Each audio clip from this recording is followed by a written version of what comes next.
Ganesha is a Sanskrit word which is made of two words, Gana and Isha.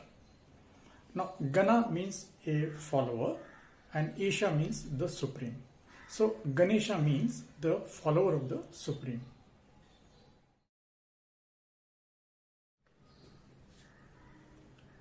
Namaste. So, today is Ganesh Chaturthi.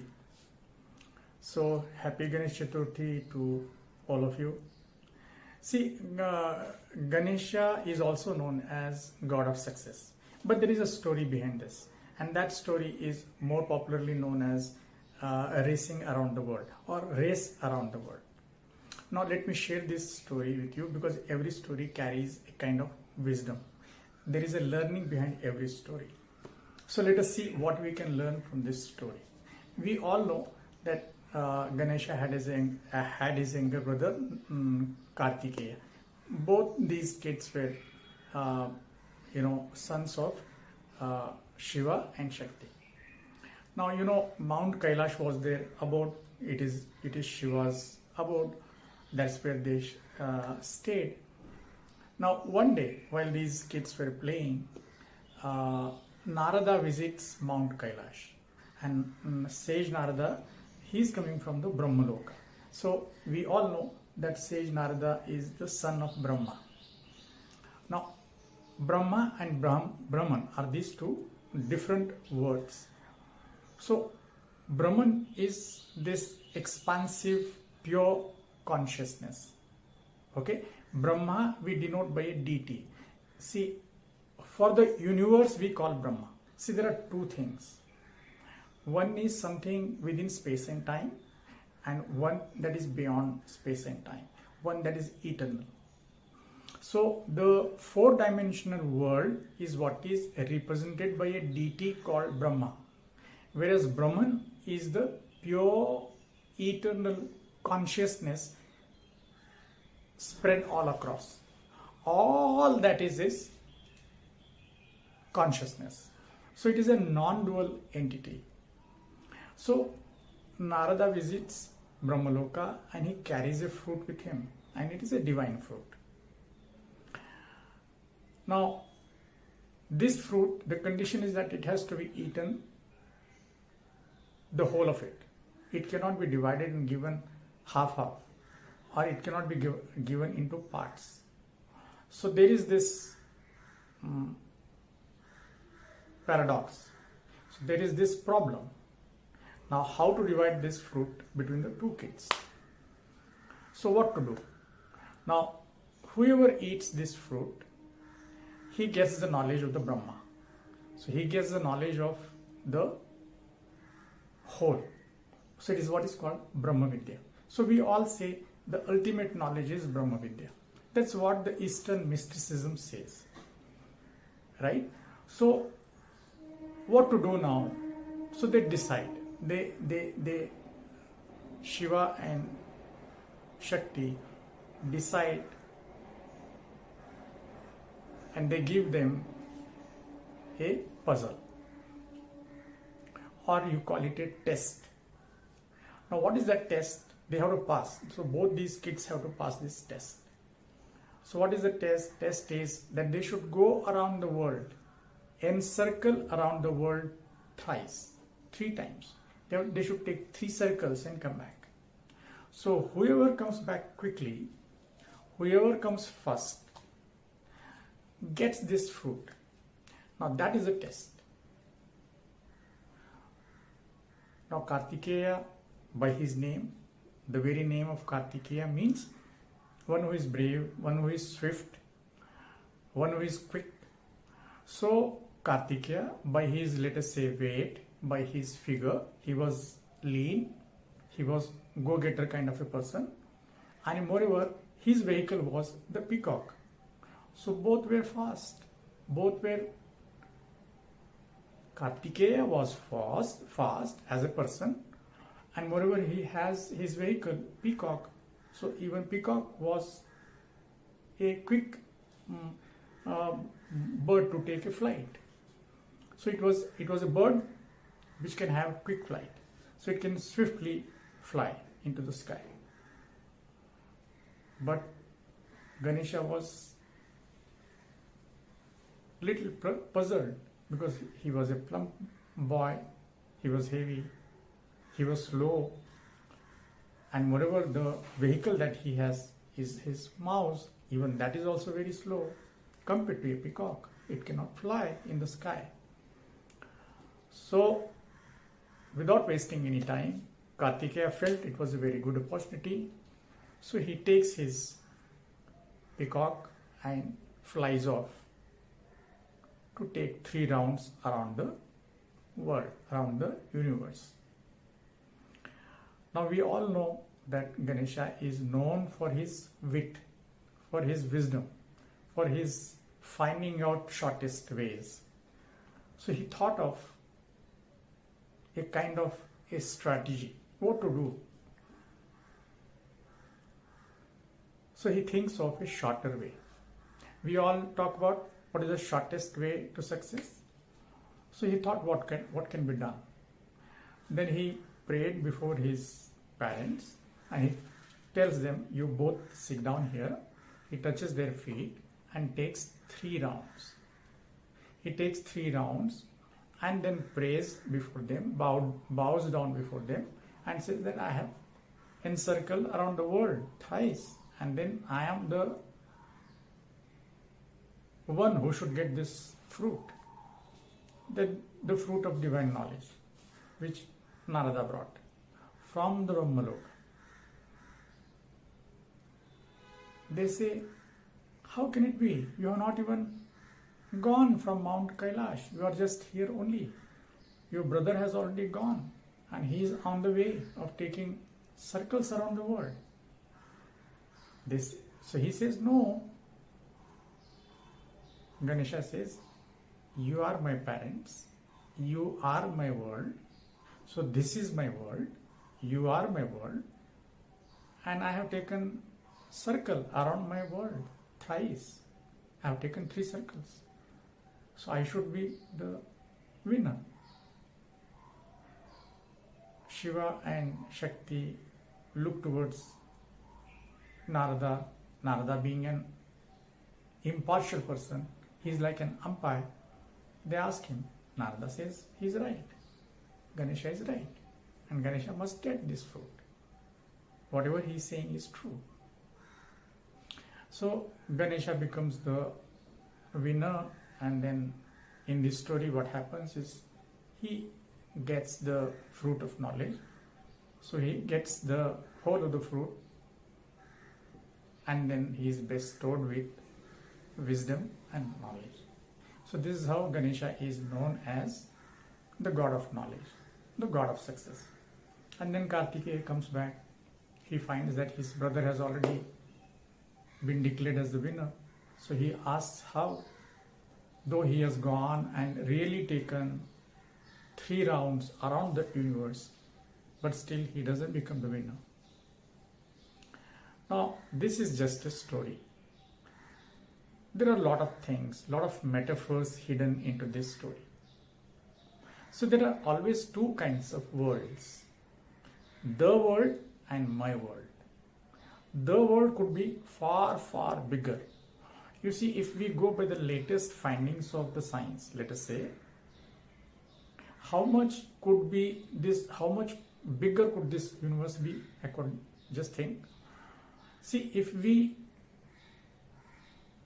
start looking from one corner of the universe to the farthest corner of the visible universe, then the distance is somewhere around 46 billion light years away. So just think. So there are 2 worlds, my world and the world. And there could be a huge difference. My world could be very small. My needs could be very small. The needs for the corporation you are working for could be bigger. The corporation, if you compare the corporation that you are working for, that as a world, and compare that with your own world where you have a small family, maybe you are having kids, Your world is far more smaller compared to that world. So, can you think of that bigger world without even looking at your own world? Just think, can that give you happiness? Can you sacrifice your own small world? Can you sacrifice your own small needs and dreams and work for some higher needs and higher goals of a bigger world? So this is how we have to distinguish between these two worlds. World can be objective, world can be subjective, world can be outside, world can be inside. So your inner world is a subjective world. The outer world could be an objective world. It could be bigger, it could be complex, but then you can take the challenge of resolving the complexities of the world. Nothing wrong about it. For example, searching the world is what science is. Are we not going from, let's say, Earth to the moon? Have we not gone? We have gone. Are we not going from Earth to Mars? We are. We are efforting, right? So we are exploring, and that world is far, far bigger. That can be a challenge, but not at the cost of sacrificing your smaller world, your smaller dreams, your smaller needs. You cannot sacrifice your family. You cannot sacrifice your relationships. You cannot sacrifice your inner growth for an outer growth. Your balance. We all are talking about work-life balance. So if you are focusing only on, let's say, work, without focusing on our life, we have ample number of stories. Story of Steve Jobs. Steve Jobs has shared so many things to us from his deathbed. So this story gives us these lessons to us, that we should not only focus on the outer world, our outer goals, but we should also focus on our inner world and inner goals. Only with our inner richness we can attempt for outer richness. I can find my blissfulness within me. That's what we call Atman. So Sage Narada is a metaphor. Bringing that fruit from Brahma is a metaphor. Brahma is that expansive consciousness which is hidden in us. Exploring that inner world is what? My world. My world is my small family. My world is my small dreams. My world is my house. My world is my health. My world is the health of my family. And then the other world. I'm not saying that you deny the other world. I'm saying you have to balance both these worlds.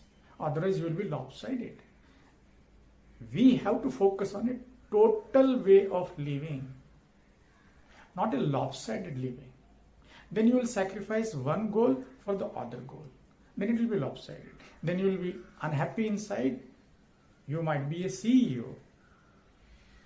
But then you have lost the opportunity to be the CEO. Another meaning is the Chief Enlightening Officer. If this is the organization, if your life is an organization, then you are not only the Chief Executive Officer of your life, but you are also the Chief Enlightening Officer of your life.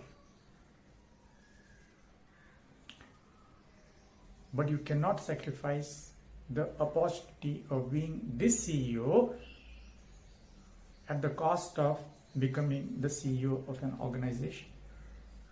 For example, Buddha has an organization and that is called Sangha. right? Sangha means an organization. What it was called? Dhammam Sharanam Gacchami, Buddham Sharanam Gacchami, Sangham Sharanam Gacchami.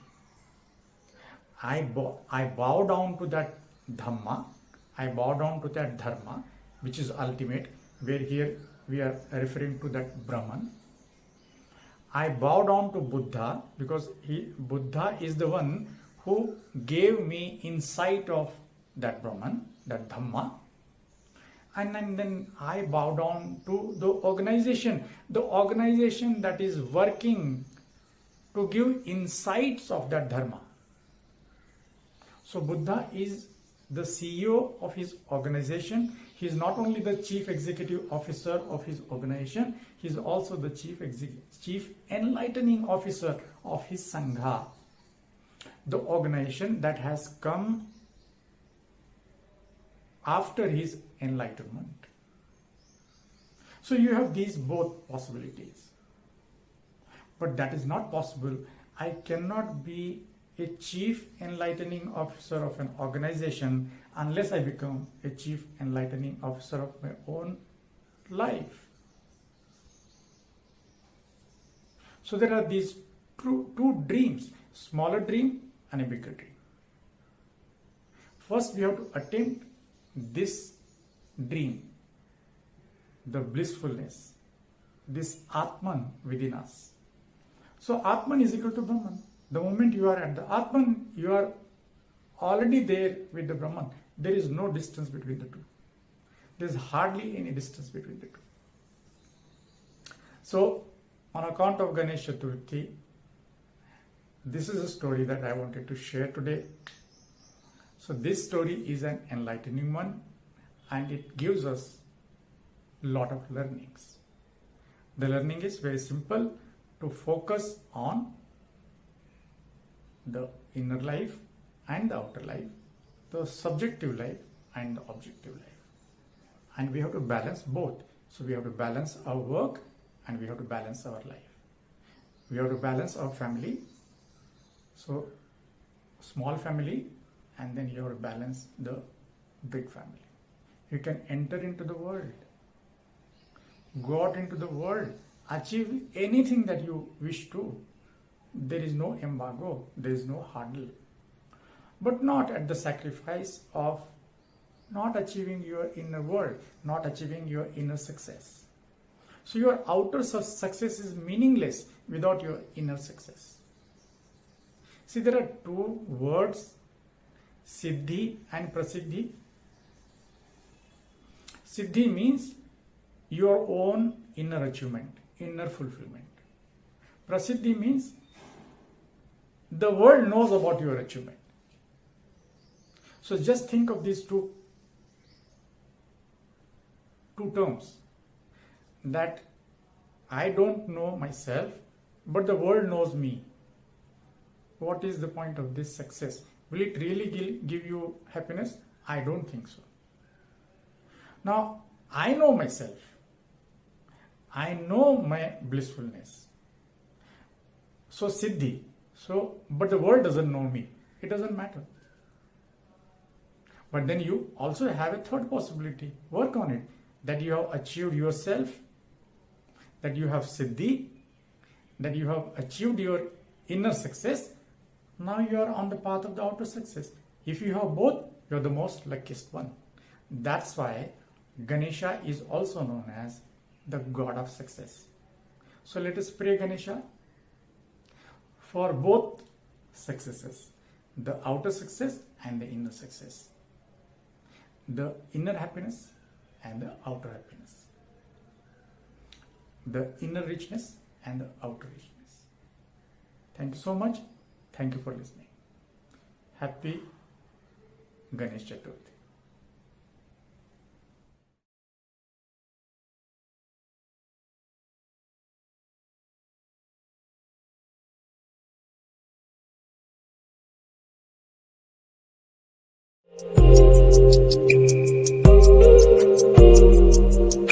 Thank you for watching Awakening